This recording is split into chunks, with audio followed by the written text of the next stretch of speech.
Какво друго на тепето, освен ритуално четене на спомени? Тя е класическа дама, чак до връхчето на котрето, с което сервира кафе. Дори когато го сервира само за себе си. Пие го неизменно след обед, с капка вишновка и сладки спомени. За всички е старата дама, на която поетът дори вие знаете кой, хайде без превземки. Поетът е посветил стихотворение в средата на миналия век. Това стихотворение подреди цялата й библиотека. Не може една обещаваща млада дама, на която, да, точно той, е посветил 4 куплета, да не чете съвременна литература. И тя четеше през целия си живот. И, слава Богу, винаги имаше с кого да сподели прочетеното.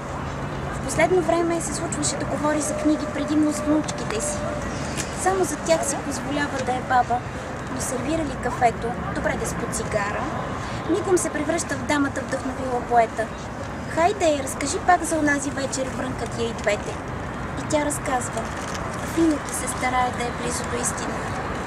Един ден се разбра, че голямата внучка някак неусетно е прописала покрай всичкото четене на любимия поет.